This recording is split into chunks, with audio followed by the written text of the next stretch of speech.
Machia was the only one confused and unaware of the dead tube. Mizuno and the others laughed at Machia for his ignorance.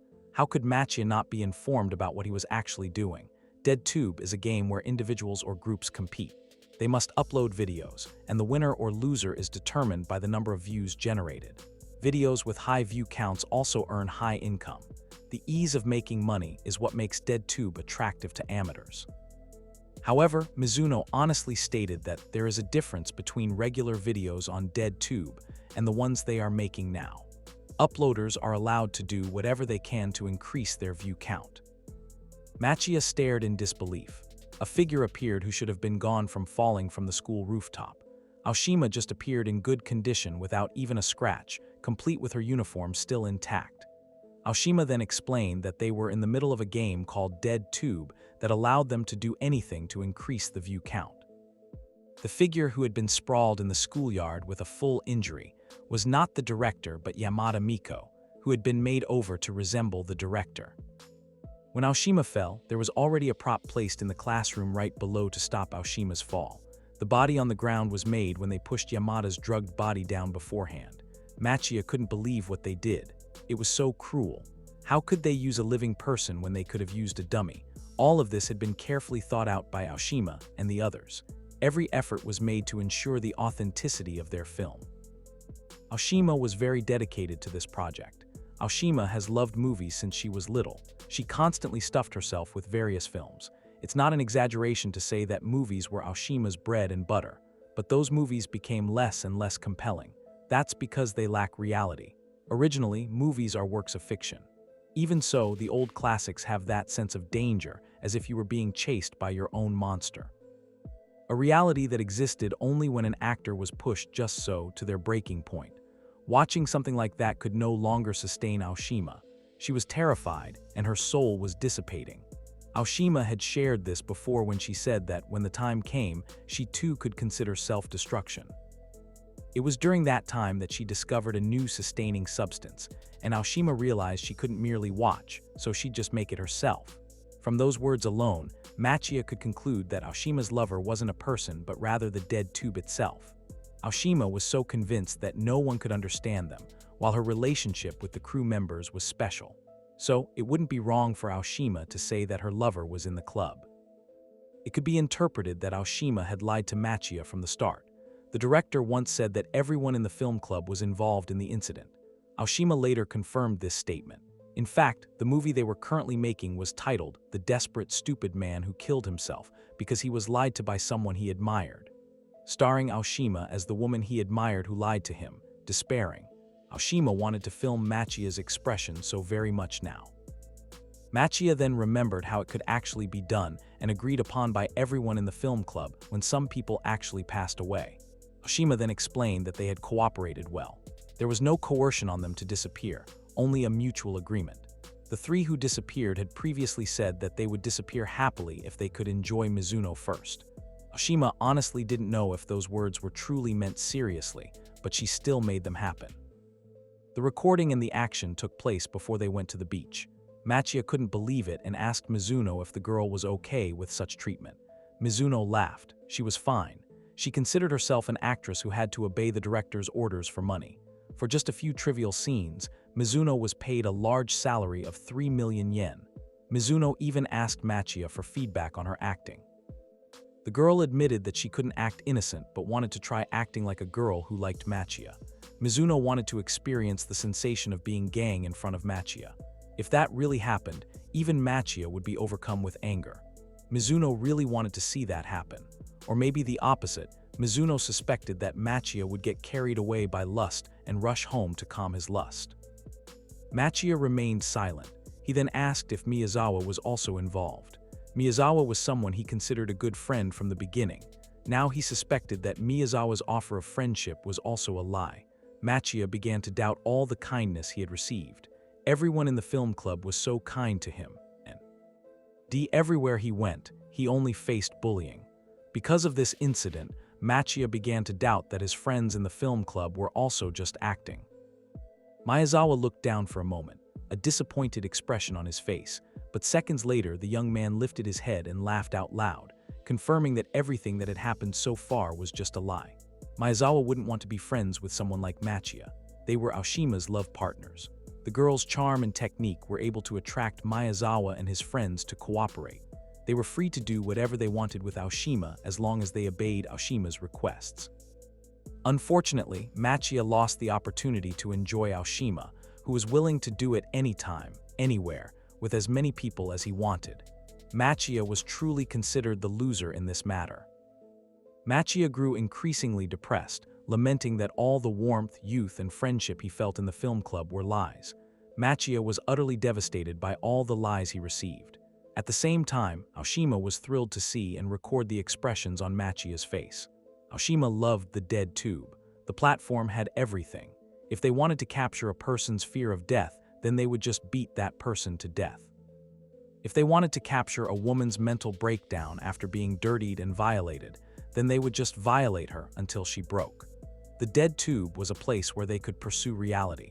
The dead tube was so enchanting to Aoshima that Aoshima was convinced he would be able to make the increasingly dull world interesting again. Aoshima was still recording. He was sure they would soon reach their climax. Aoshima wanted Machia to give his final words as the climax.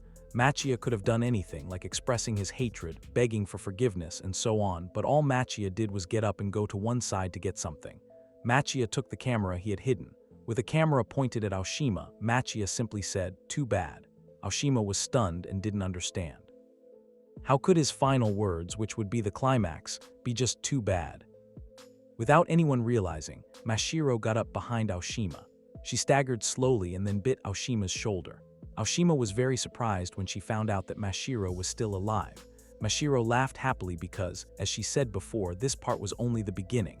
Mashiro was very satisfied with Machia's work. Machia also knew that he had worked optimally. Soon after, Mashiro began to finish off the film club members one by one. Almost all of them did not escape. Mashiro saw Mizuno sitting, trembling with tears in her eyes.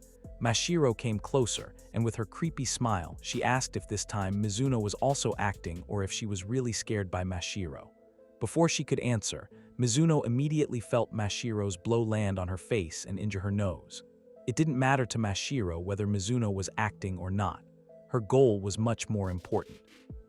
Aoshima shouted at Mashiro. What was Mashiro actually doing? They then started to attack each other one by one. Neither of them wanted to give in, but Aoshima seemed to be starting to feel cornered. The girl demanded to know how Mashiro knew everything was a lie, since when had their plan been discovered? This time, Machia spoke up. The young man realized this when he saw the photo. The photo in question was the one he had obtained along with the video and the previous message.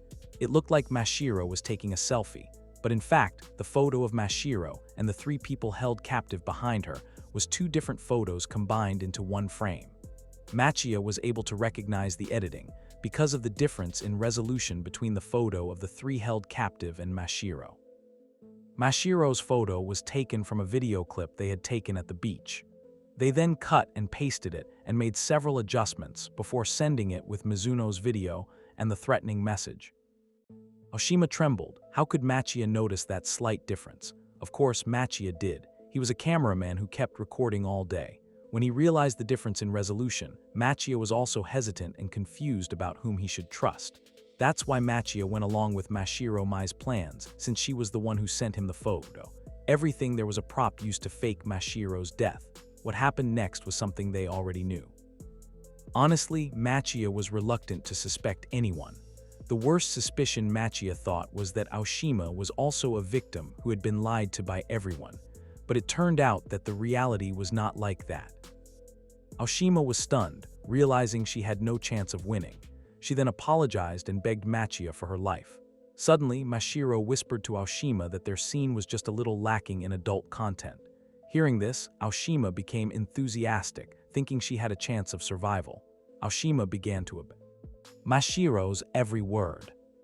Aoshima began to expose herself without any covering. Mashiro then instructed Aoshima to kneel and lick Machia's shoes, begging for forgiveness. Aoshima hesitated for a moment, but then did as instructed. Lick Machia's shoes, begging for forgiveness with a disgusting expression as she stared at Machia. Machia remained silent as he continued recording. The girl he once admired and a symbol of his strength was now kneeling without dignity, licking his shoes just to apologize. It was a very inappropriate side to see. Machia begged Aoshima to stop. It was too late.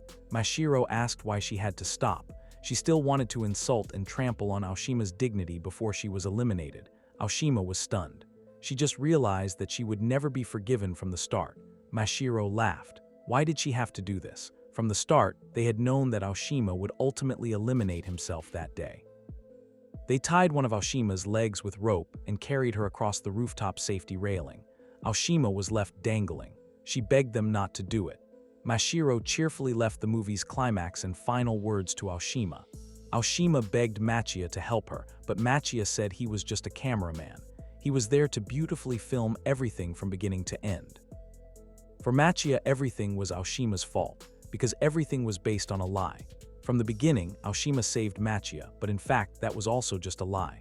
From the beginning, Aoshima never noticed anything from Machia. That's why Aoshima never thought Machia would see the gap in the photo. Machia wondered if Aoshima thought that she could just as easily make Machia pick up a camera and make him a murderer, where Aoshima would call the piece a stupid man. Machia honestly admitted that he loved Aoshima's strong and beautiful figure. Maybe the girl was Machia's first love. Now, Machia has really lost the opportunity to express his feelings to Aoshima. The ropes on Aoshima's legs were cut. The girl fell freely from the rooftop into the courtyard. Seeing the girl lying there made Machia honestly admit that up until that moment, he had never once thought the director's movies were interesting. Something like reality wasn't something Aoshima could create. According to Machia, Aoshima didn't have the talent to make such a movie. Machia just thought Aoshima's greatest shame at the end was beautiful. Beautiful enough to make Machia Jr. wake up from his sleep. After the tragedy, Machia and Mashiro's school life returned to normal. Their school was currently holding a cultural festival, attracting a large number of visitors. The film research club, once led by Aoshima, was now being run by Machia himself. Some visitors were quite intrigued when they learned the school had a film research club. While the crowd was enthusiastic, Machia could only sit slumped in his chair.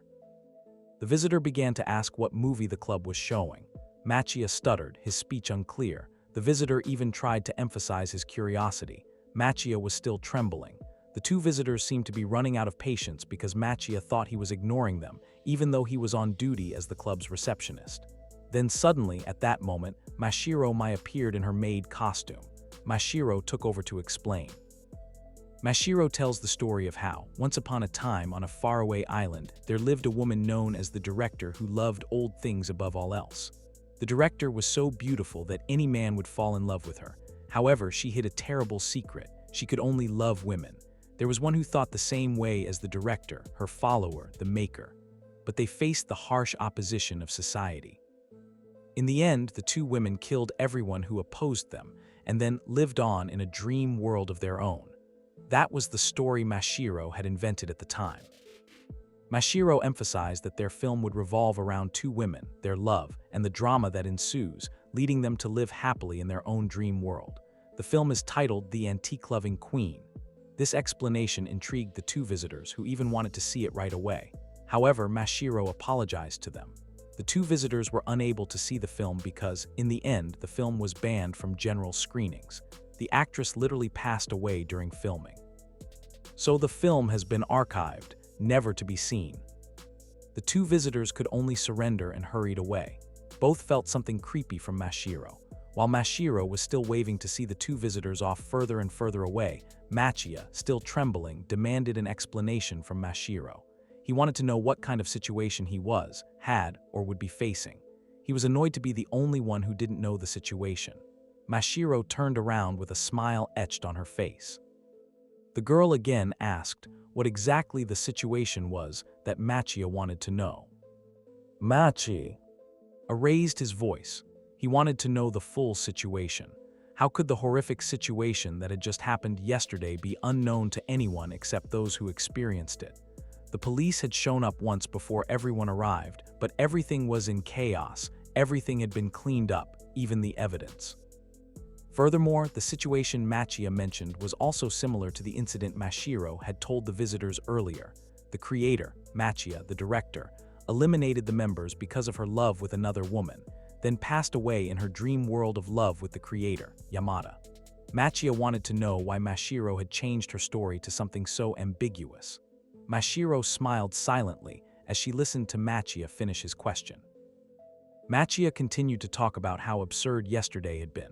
So many people had lost their lives, yet despite the unfathomable tragedy, not a single media outlet had come to their school to investigate. What was most unbelievable to Machia was that, despite all the tragedy that had occurred yesterday, their school was still holding its cultural festival with such vigor and normalcy. This was one of the things that made Machia unable to believe. Mashiro confirmed it. The situation was indeed strange. Everything, even their school, Kyoyudoku Academy, was very strange. All Mashiro could make was a guess. Perhaps it was because so many students were involved in the Dead Tube project. Machia remained confused by what Mashiro had said. Mashiro simply laughed at Machia's statement, as he testified that he didn't understand it, but was already practically involved in it. Machia could only be sure of one thing. The young man knew that his life had been messed up from the start, but that was why he wanted to know more and understand what a dead tube truly meant. Machia still couldn't be satisfied with Aoshima's previous explanation of the dead tube.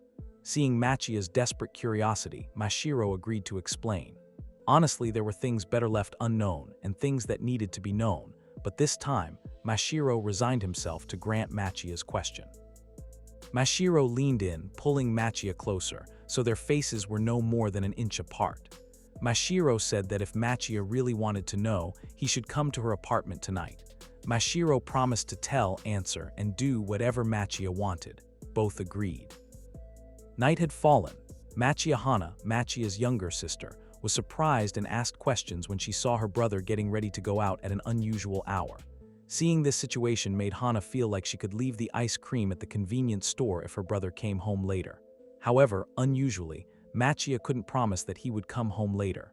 This statement made Hana interested enough to approach Machia, who was still wearing his shoes. The young man made it clearer that there was a possibility that he would never come home again. It didn't take long for Machia to make his words not be interpreted too much. He only wanted to emphasize to his sister that he would not be coming home with ice cream that day. Before actually leaving, Machia told Hana to inform their father of their departure. Hana could only obey in her confusion. Machia really did leave the house. On his way, he felt guilty for saying strange things in front of his sister. Machia thought his actions earlier could have involved his family with Mashiro. For Machia, Mashiro was now truly a psycho, unpredictable girl. But on the one hand, he also realized that Mashiro had previously protected him from the film club's plans, so Mashiro's position here could be said to be an ally. Even so, Machia was still unsure, so that night was the night when he would determine how he would move forward. He wanted to know how Mashiro viewed Machia. What kind of existence was Machia to Mashiro? Machia arrived in front of Mashiro's apartment and suddenly received a surprise from the girl. "Congratulations," Mashiro said while welcoming Machia's arrival. The young man was confused. Congratulations was just used to celebrate what Machia didn't know. Mashiro smiled. That night's celebration was for the dead tube. Mashiro had prepared something best she wanted to show Machia. The girl pulled Machia in and led him in front of the PC. Mashiro showed them the many comments praising them for their latest video, the one involving Aoshima and the film club. Machia continued to ask what exactly he was watching. Mashiro once again explained that it was a dead tube.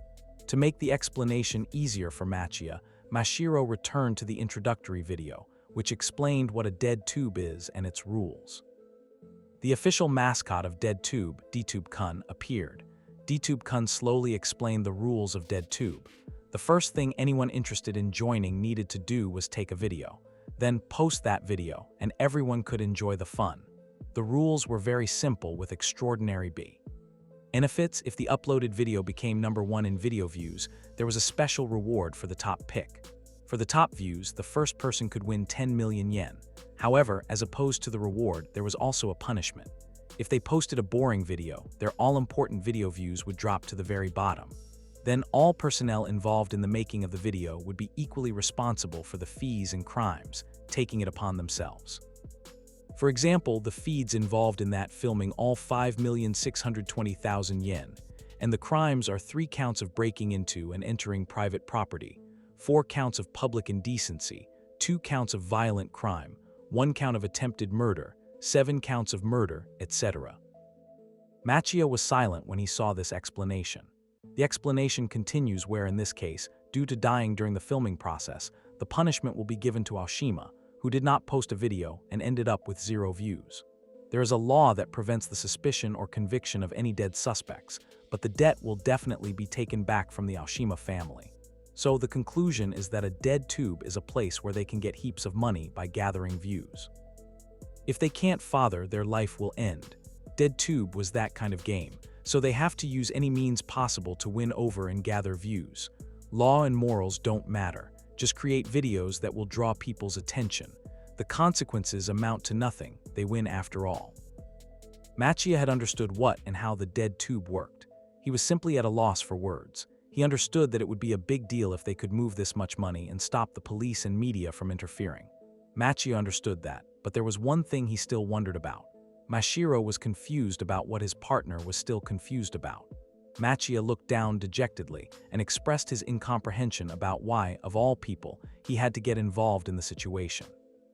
He no longer even understood whether Mashiro's goal was for the money or simply because she was a twisted pervert. Either way, Machia didn't understand why Mashiro would drag him into it.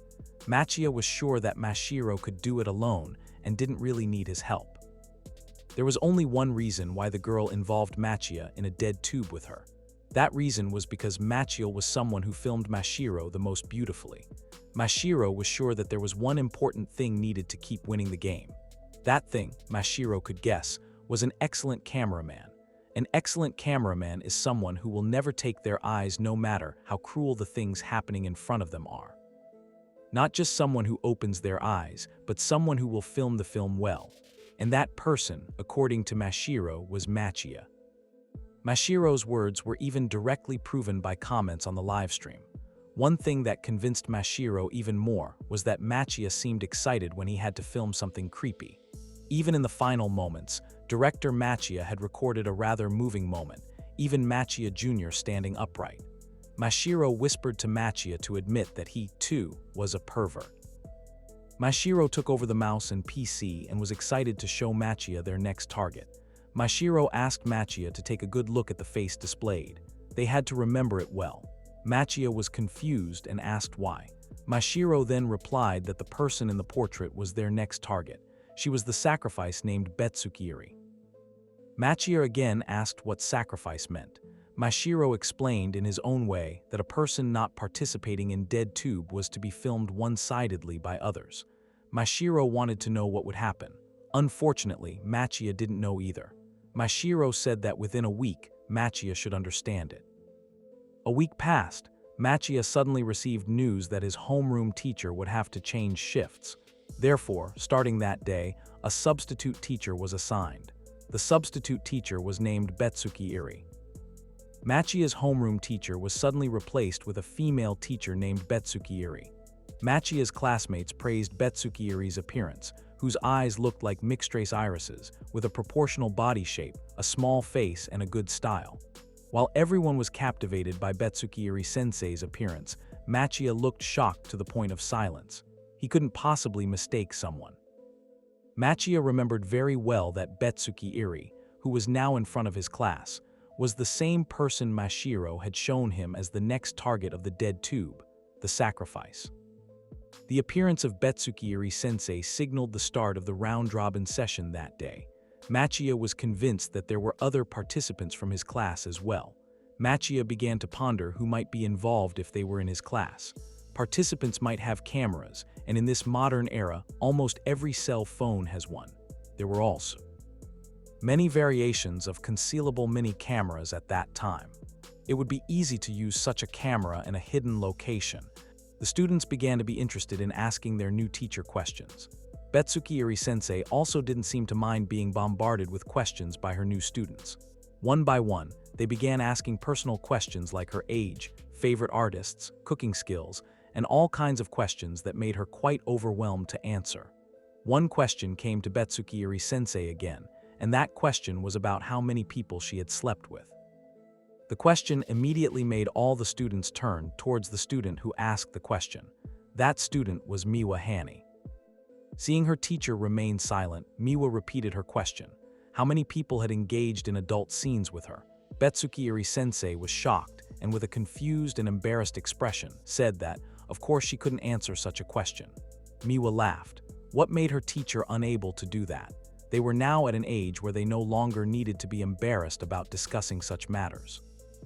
Sensei warned Miwa to stop, or else she would get angry. Miwa became even more defiant. It didn't matter if Betsukiri-sensei got angry. In fact, it would be better if her new teacher got angry, abused them, and then got fired.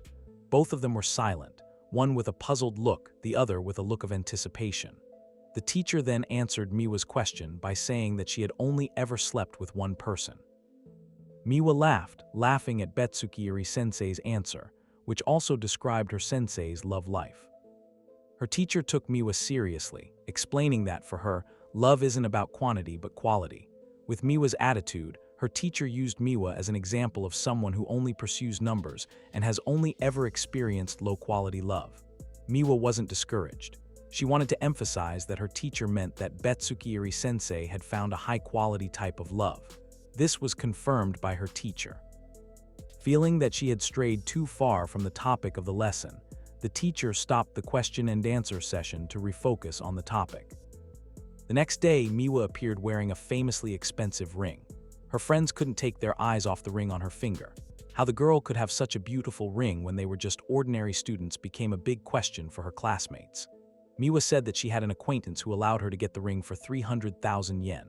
Once again, her friends were very surprised by the fact that Miwa, an ordinary student like them, could have so much money in such an unreasonable amount. Miwa then showed a flyer that gave her friends information that the girl had obtained a large amount of money from a loan system. Not only she, but even ordinary students could also get the loan. Even though Miwa said so, her friends were quite worried about getting involved in debt that seemed to lead to black money. Miwa emphasized that what she did was not dangerous because in the next few days, she would receive so much money. Miwa's friends began to think and guess what the girl did to have so much money, even referring to the act of selling herself, but Miwa denied it. The girl said that there were easier things she could do that would make a large amount of money. Hearing this temptation made Miwa's friends naturally want to know what other ways they did to get a large amount of money. Miwa, who continued to be pressed by her friends, almost said that she got the money from a dead tube, but Machia, realizing what Miwa was going to say, rushed to take the girl away from her classmates. Machia took Miwa away from the other students to a quiet place in one corner of their school. The girl with a wide smile began to wonder what Machia wanted to do to her in that quiet place. She suspected that Machia would most likely confess his feelings for Miwa, but if it was true, before that happened, the girl said that he was physically cheap or not the ideal type for Miwa. Machia then replied that Miwa was also not his ideal type. This answer then made Miwa a little annoyed, because Machia considered her unattractive. Machia turned to his main question. The young man asked Miwa directly if she was involved in participating in the dead tube. The girl then answered lightly that she was. While Miwa didn't seem to care, Machia looked frustrated to see Miwa belittling the dead tube. In Miwa's eyes, it was Machia's behavior that was odd. To her, the dead tube was just a game that wasn't worth worrying about at all. Machia confirmed this but didn't completely agree with Miwa. He then asked if the girl had read the dead tube rules carefully. Miwa confidently stated the terms and conditions of dead tube, which she knew about, where someone would create a video, upload it, and earn a view count. Based on that view count, they would then be paid a substantial amount. While Miwa's statement was true, Machia questioned whether she knew about the punishments that would be imposed if the uploaded video didn't get a view count. Miwa knew there would be a penalty if that happened, but she didn't care and didn't look into it any further. Seeing Miwa's indifference made Machia say how stupid she was for being indifferent to such a serious matter. Miwa then didn't accept it when Machia called her stupid. Honestly, the girl also didn't understand what her classmate was talking about all this time. For Miwa, the punishment that Machia was talking about wasn't important as long as she could get a view count. Hearing this, Machia then asked if Miwa had a plan to achieve that, and the girl confirmed it. The questions she asked the teacher, which sounded quite sensational, were deliberately intended to provoke the teacher's emotions and then hit her. What she wanted to film was Betsukiri-sensei getting angry and hitting her so that the uploaded video could be titled something like, the worst violence committed by female teachers against students, or something similar. However, to her surprise, her teacher didn't get carried away by her emotions and resort to violence. Initially, Manhwa was quite confused, so she changed the title of her video to something like a teacher saying how many people she had slept with. Manhwa initially had no hope for her video, but it turned out to be quite popular and became #1 because 13 people had watched it. With just 13 viewers, Manhwa managed to earn 1,300,000 yen. The amount of income she would receive at the end of the week made Manhwa confident enough to purchase the ring through a loan that would be repaid with the money she earned later. However, Manhwa then warned her that the money still wasn't guaranteed to arrive by the end of the week. Manhwa didn't want to think about it any further and believed the money would still reach her. She just needed to remain #1 in the dead tube. If she could maintain that, Manhwa would be safe. Manhwa left Manhwa. The next day, Manhwa rushed to Manhwa, who was sitting quietly in his seat. The young man was confused about what had happened to Manhwa, and he was looking for her. Manhwa's behavior attracted the attention of everyone in the class. Manhwa then took Manhwa away to a place where no one could notice them. When they arrived at the place, Manhwa asked about what had happened to Manhwa. Manhwa then said that her video had not generated any more views since yesterday. The number of viewers remained the same, and there had not been an increase of even one person. The girl began to worry and fear, especially when she remembered Manhwa's words about punishment for those who could not get viewers. With a heavy heart, Manhwa then said the punishment he had meant earlier. The person with the least view in that dead tube will shoulder everything the other participants used during filming. All fees and crimes will be their responsibility. Hearing this left Manhwa stunned in disbelief. If the costs referred to were the cost of video production, then she would be in a truly dire situation. The video that had garnered the most views this time contained content in which someone decorated the teacher's room with 10,000 roses to surprise Betsukiri-sensei. Hearing this made Manhwa quite panicked, especially considering that, based on what he knew that day, the price of a single flower stem was around 500 yen. If Manhwa's views fell to the last place this time, at least that price of 5 million yen would be Manhwa's punishment. It wouldn't stop there. That video was probably filmed after breaking into the teacher's home. If she reported that to the police, that would also be part of the punishment. In the worst case, if the 5 million yen was obtained through irregular methods, then something like kidnapping or robbery, Manhwa could be arrested and detained in prison. Hearing Manhwa's explanation filled Manhwa with horror. Manhwa didn't have 5 million yen and she didn't want to be imprisoned. Manhwa understood how Manhwa felt, but he had warned her that dead tubes were dangerous. However, Manhwa, being overconfident, hadn't prepared herself for the consequences. Manhwa realized she was truly short-sighted and never expected something like roses and such. All she could do was ask Manhwa what she should do. Manhwa truly didn't know, but Manhwa didn't believe it because from their several interactions, Manhwa could tell that Manhwa seemed to be involved with dead tube as well and was more experienced and thorough. Manhwa was sure that Manhwa was also a participant, and if Manhwa was still fine up until then, it could be concluded that the video uploaded by the young man had received so many views. With such a one-sided conclusion, Manhwa then asked about what kind of video the young man uploaded. Hearing that question made Manhwa suddenly remember how the filming process he had gone through and the heavy psychological pressure he had been under. Manhwa then realized and answered that he would never be able to say what kind of video he had made for Dead Tube. Manhwa tried to get Manhwa to open up, help and cooperate with her. Not only was she willing to share the money they would receive if they were successful, but she also offered Manhwa something else. Manhwa corners Manhwa against a wall. She reveals her suspicion that he might still be a virgin. She also reveals that she, who previously said he wasn't her ideal type, suddenly goes back on her words. Manhwa remarks that he seems quite adorable. She says that if he's willing to cooperate with her, she's willing to do it with him.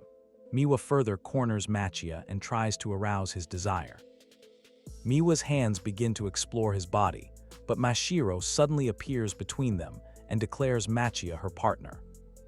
Manhwa was shocked and angry that her conversation with Manhwa had been interrupted. Mashiro calmly stated that Manhwa would never allow someone like Manhwa to take his virginity. Mashiro confidently stated that Manhwa would definitely want to lose his virginity to a pure and innocent girl like her. Mashiro took Manhwa's hand and led him away, leaving Manhwa alone. On the way, Mashiro complained about how she couldn't take her eyes off Machia for even a moment. He was so quickly targeted by other girls. Mashiro brought up Machia's earlier statement that he wouldn't participate, as his previous involvement was only as a volunteer. Mashiro wanted to know if Machia planned to participate, and if so, she wouldn't mind. Machia didn't intend to get involved or participate, but like the previous incident, he felt that there needed to be a precautionary measure to prevent future negative situations. Mashiro firmly stated that Machia couldn't. Once they were involved in participating in the game, there was no way they could back out or quit halfway. Machia honestly knew this, but he simply wanted to prevent the worst-case scenario from happening. Even if that wasn't possible, he still wanted to do his best. Mashiro suddenly revealed that Machia's thoughts were all wrong. She pointed out that he had been worrying about the wrong person. Although in Mashiro's eyes, everyone was the same, in this round, the one in danger wasn't Miwa, but Betsuki Iri-sensei. In the now empty classroom, a group of students was discussing their future plans. They were the people behind the 10,000 Roses video. Seeing their video become a trending topic and winning first place was satisfying, but they also had to move on to the next content. One of them had the idea to upload something more extreme than the other participants during the competition. They would then strive to produce something more intense, something better. Meanwhile, Miwa went to a black money agency to borrow another 300,000 yen. The borrower even doubted whether she would be able to repay the money, but Miwa insisted she would. With the money she earned, Miwa purchased a camera and a recorder. She constantly imagined the worst-case scenario of having to pay 5 million yen or even going to prison. Miwa didn't want that to happen to her, so she was determined to maximize her video. She would do everything in her power, even if it meant committing a crime. Miwa had decided to do anything to increase her view count. She didn't want to be punished by dead tube. Therefore, even if it meant committing a crime, Miwa would do it. The next day after school, 3 days had passed. Miwa had finally finished her video. She had done a thorough edit and planned to upload it that night. She was confident her video would return to the top of the view count charts.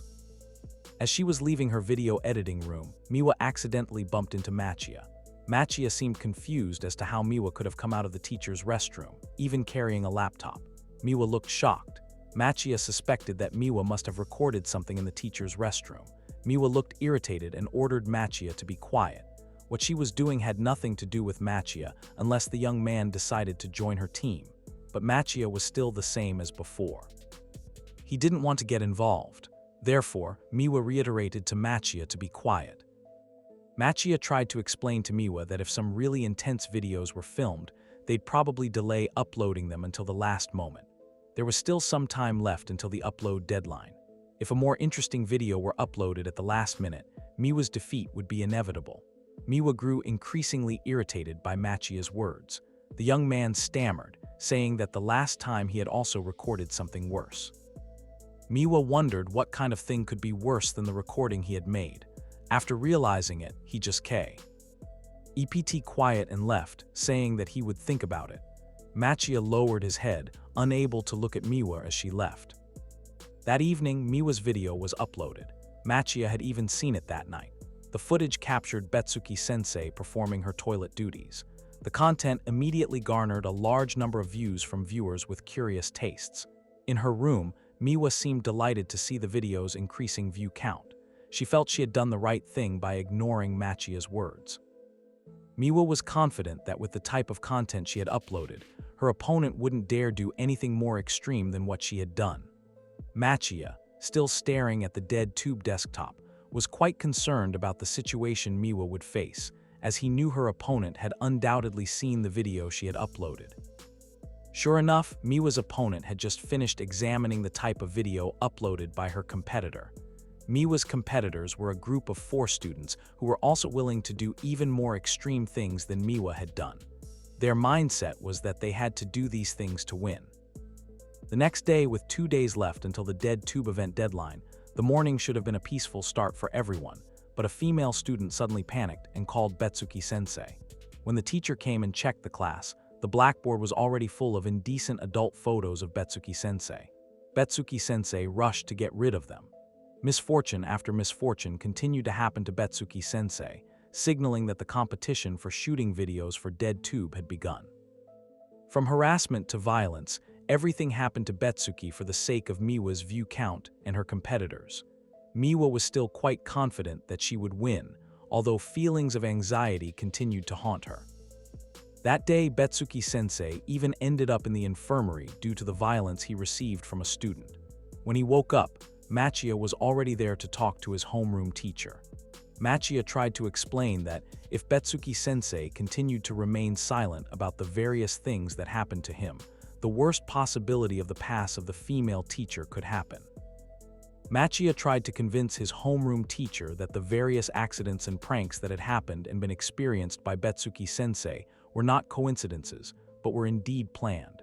Strange things continued to happen not only from that day, but since the first time Betsuki-sensei was assigned to teach at their school. All of these things happened for one reason. At first, Betsuki-sensei remained silent and listened, but then she continued Machia's explanation, explaining that all the strange things that had happened were due to the dead tube. Betsuki-sensei had apparently already known about this. Not only that, but it was also the reason Betsuki-sensei came to the school. She had been aware of this from the start. Either way, a person like her, trusted to lead a class at such a strange time, a person from outside, was an unnatural act. However, Betsuki-sensei had agreed to participate in the school dead tube, with certain things as conditions as the filmed subject. Hearing his homeroom teacher's explanation made Machia even more surprised, and he couldn't understand what kind of condition Betsuki-sensei was referring to because, according to him, no matter what condition it would not be worth it compared to what Betsuki-sensei was experiencing. The young man was worried because Betsuki-sensei might pass away because of that. Betsuki-sensei himself felt confident that it would not happen. He had strong faith in his students. Betsuki-sensei had only known them for a few days, but he was sure that his students were good children. He was sure that they definitely wouldn't do anything worse. Machia was furious. How could Betsuki-sensei ignore his warning? In a dead tube, something beautiful was completely meaningless. Machia once again stated that the consequence would be the woman's life. Even if Betsuki wasn't killed, he was certain she would be thrown into chaos beyond help. Machia asked Betsuki-sensei to leave, but Betsuki-sensei had already made up his mind that he would never back down from his decision. If he decided to back down, his conditions would not be met. Besides, for Betsuki-sensei, it was his duty as a teacher to believe in his students. Betsuki-sensei thanked Machia. Machia's concern only strengthened her confidence and trust in her students' good qualities. She believed Machia was an excellent student, and if he was that good, then the others would be just as good. That was Betsuki-sensei's opinion. His teacher's words made Machia question his own credibility. Was he truly good, and were his friends truly good, or was the worst possible outcome unavoidable? His mind was filled with questions that haunted him. Meanwhile, Miwa and her competitors were in a tense situation. Their view counts were far from satisfying. Miwa was then starting to fear that she would face punishment. Her competitors were also becoming increasingly anxious. If they couldn't reach the top, the punishments would be severe, ranging from material losses, immoral acts, illegal acts, and various crimes that could land them in prison. One of them began to consider quitting and withdrawing. Instead of getting guaranteed money, they were haunted by fear and worry. But unfortunately, they couldn't stop. They could join Dead Tube halfway through, but they couldn't stop halfway. The 4 young men were already involved, so all 4 would face the same fate. Both Miwa and the 4 young men thought hard about what video would increase their view counts. They finally concluded that the party that could immortalize Betsuki-sensei's disappearance would be the winner. They also thought that simply eliminating Betsuki-sensei the normal way wouldn't significantly change anything. So one of them proposed a crazy idea to broadcast the entire thing live. The 4 of them would do it all at once for Betsuki-sensei. The video would become a movie where they chase Betsuki-sensei, who's running for her life. They would also include adult scenes with Betsuki-sensei. After all, to them, the woman's life was worthless. If they won, they wouldn't be held accountable. Meanwhile, Machia met with Mashiro that night to discuss something. Mashiro wanted to know why Machia had called her. Machia had apparently thought it over for a long time before finally deciding to participate in this round of Dead Tube. Mashiro was naturally confused as to why Machia suddenly changed his mind and decided to participate in the Dead Tube. The young man replied that at this rate, Betsuki-sensei wouldn't survive. A good teacher like Betsuki-sensei shouldn't be a victim.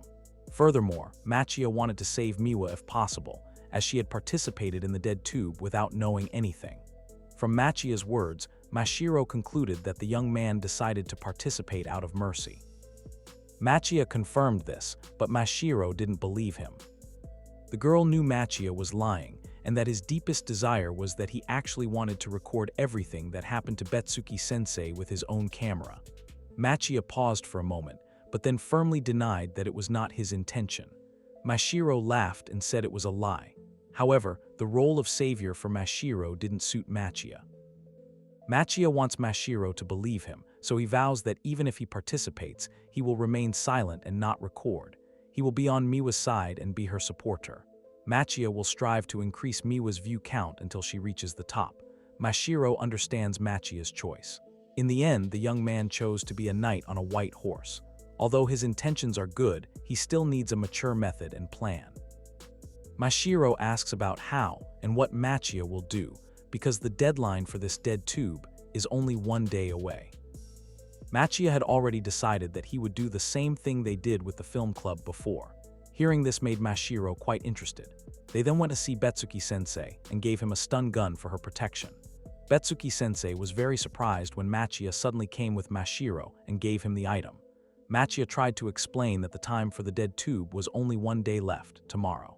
Therefore, it can be concluded that tomorrow is the most dangerous day for Betsuki-sensei. Machia forced Betsuki-sensei to protect himself. Betsuki-sensei seemed reluctant to use violence on his student, but Machia understood his teacher's feelings. However, the situation was already very dangerous. Machia pleaded with Betsuki-sensei to use the device if his student tried to eliminate him. Machia begged him to do so. He simply didn't want his kind new teacher to disappear. Betsuki-sensei seemed to smile slightly and appreciate Machia's concern. He was once again convinced that Machia was truly a good person. After Machia managed to convince Betsuki-sensei, he rushed to Miwa's place, but Mashiro didn't go with him. Mashiro said that she still had something to discuss with Betsuki-sensei. Betsuki-sensei was confused by Mashiro's intentions. Mashiro added that she felt Miwa didn't like Mashiro, so it would be better if they didn't go together.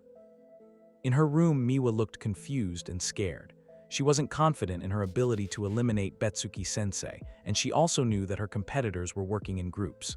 She felt it was impossible to fight those 4 people alone.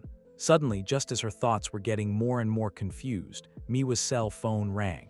It was Machia calling her to talk. In the call, Machia said that he had decided to help Miwa. Machia would help her achieve first place, but in exchange, Miwa would have to follow all of Machia's directions and instructions. Miwa agreed, and they were now affiliated as a team. Dead tube on the final day. As they suspected, Miwa's competitor really did plan to eliminate Betsuki-sensei. Miwa was unsure. All they would do was film their competitor trying to chase down Betsuki-sensei. In short, they were setting up a reverse candid camera. Machia seemed quite enthusiastic about his plan. Their competitor planned to hunt down Betsuki-sensei unilaterally, but in reality, the situation would be reversed, with Betsuki-sensei teaching them a lesson. Miwa became confident. With the video, she was confident she could reach the top spot, but she was still worried about whether the process would go smoothly. Her teacher was only a woman, while the ones chasing her were several men. Machia tried to reassure Miwa that Betsuki-sensei would be fine because they had given him a weapon that would be useful. Miwa wanted to know what they would do if things got worse. Machia had thought about that too, and if it did, the only way for them to do so would be to ask for his help.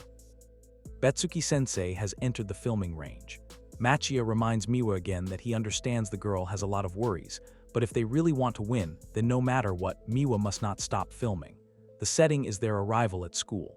Betsuki-sensei rushes to a classroom where a student appears to be wearing only underwear, blindfolded, and tied to a chair.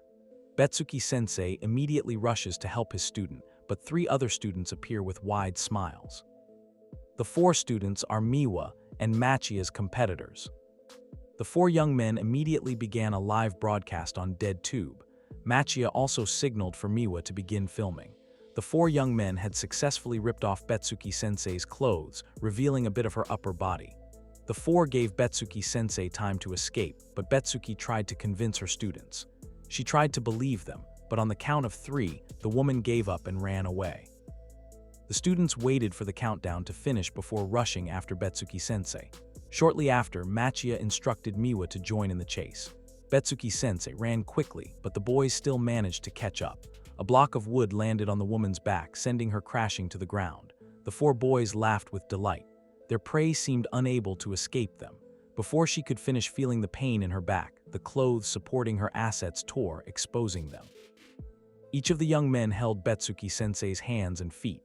One of them filmed the object closely, then touched it, feeling the softness and warmth of Betsuki-sensei's fat mass. Not content with touching it, they began biting and licking it.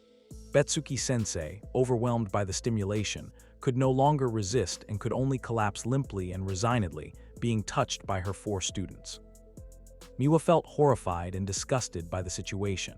She felt sorry for her teacher and wanted to help her teacher, but when she asked Machia, his instructions only asked her to point the camera at the perpetrators. Miwa was confused, but Machia insisted on continuing. The four competitors had committed immoral crimes, but instead of stopping and reflecting, they chose to see them through to the end. Betsuki-sensei was stunned and incredulous. One of the connoisseurs threatened that if the woman acted, they would not hesitate to eliminate her. The four pubescent boys began to fight to be the first. Three of them began playing rock, paper, scissors to decide who would entering Betsuki-sensei. It was at that moment that Betsuki-sensei was caught off guard. With a stun gun Machia had given her, she managed to escape from her fellow students' hold. Miwa smiled happily, as if signaling their victory was just beginning. However, suddenly, the previously stunned boy rose again and inflicted the pain. The four pubescent boys were no longer confused about who would go first. They simply began. Miwa was worried. The situation was getting worse, but Machia remained silent. One by one, Betsuki-sensei's remaining clothes began to be stripped off. Even the four boys' unwanted movements resulted in Betsuki-sensei being physically abused. The woman was forced to spread her legs by the people she was supposed to be teaching in class. Fingers that should have been holding a pencil and writing on paper forced their way into her private area. Miwa became increasingly irritated, but suddenly, Mashiro appeared from behind them and joined in the observation. She thought they had gotten a very good scene from there. Miwa was shocked, but she was afraid to ask Mashiro if the girl couldn't do anything. She had previously heard from Machia that Mashiro would intervene, but Mashiro only smiled. Machia had only asked Mashiro to sit quietly and watch, so if Mashiro wanted to intervene, the person Miwa should ask for help was Machia. Miwa turned to Machia. She was impatient. If they just stayed silent, something bad would really happen. Machia's face darkened, but his command was firm, the yawn. G-Man reminded Miwa that no matter what the situation, she must continue recording. Miwa didn't expect it. The recording momentarily went out of focus, so Machia finally took over the camera to continue recording. Machia's expression was enthusiastic. The young man didn't believe that the ideal teacher really existed, so the only remaining suspicion was a deception. If Betsuki-sensei was indeed hiding something, and always wearing a kind mask around them, then one day they would see the true figure Betsuki-sensei was hiding from everyone. The four young competitors were filled with joy at what they were doing to Betsuki-sensei. They even continued to try to insert their fingers together. And surprisingly, instead of disappointment or fear, Betsuki-sensei displayed an expression of pleasure as she begged her students not to stop bullying her. Not to forget, a name emerged from Betsuki-sensei's lips. That name was Kazu-kun, a man who was not one of the people currently working on her.